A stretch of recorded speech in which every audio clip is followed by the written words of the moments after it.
السلام علیکم دوستان عزیز، سلامت و خانواده همه باشید. باری مادر همتی من گفت که چیز میباره بچم بیاد پیش ما، خب تازه کده میخرم.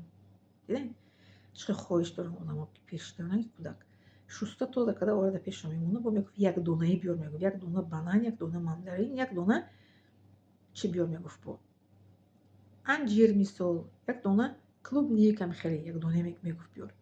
بعد میوردم میمونه، بعد خودشون پوست کرده میگزیدن میخوردن.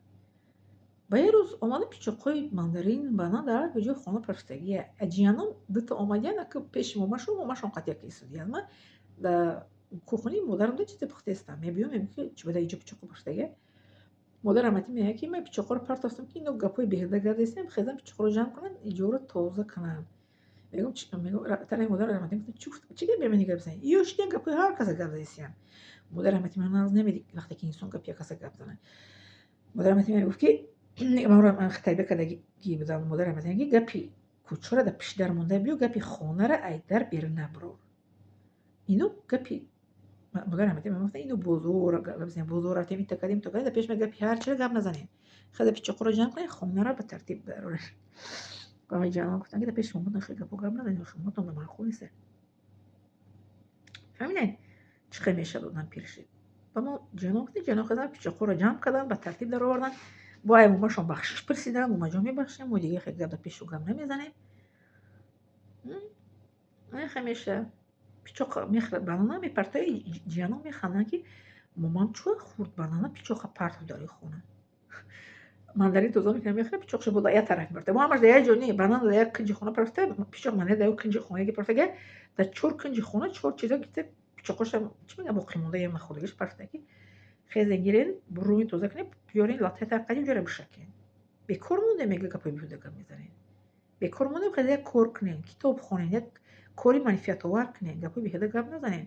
یک گپای مدرنی من در گپای کی درست میبینه سعید نور دواس میگه که در ویدیوش تماشا کردم میگه که وقتی انسان کتاب میخواند معنی سرشم کتاب معلوماتای مفیدی که میگیرد که مانندی که ما خوشوبه را اگر خوشوبه میکنیم که از الفبای بیگانه توزیع میکنیم معنی سری ما معلوماتای گفتگی هم کتاب‌های خواندگیمون از چیزهای نادرستی چی میگن اینفلاسیون معنی سرمون رو توزیع میکرده است.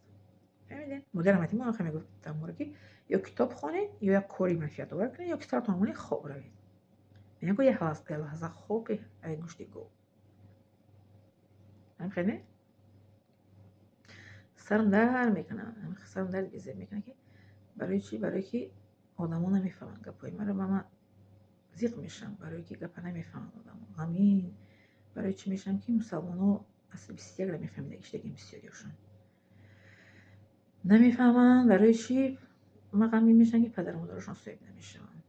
اصل بیزشتگی پدر مادر صاحب نمیشن. همسر به کورچه کشتستیان تو که میخیمشته باشه. باید که با گوش رسونیم که این من میسو تجربه اولی دارم از نسبت پدر مادر احترام کردن به شما میگم التماس پدر مادرتون احترام کنید و پدر مادرتون گیرید.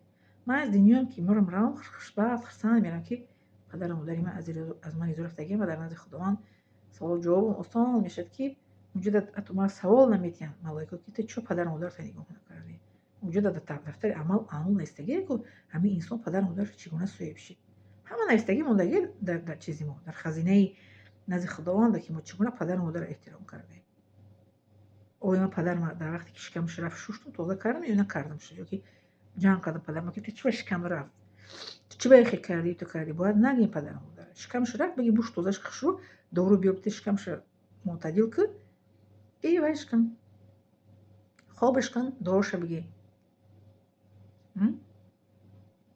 اینو دارمشون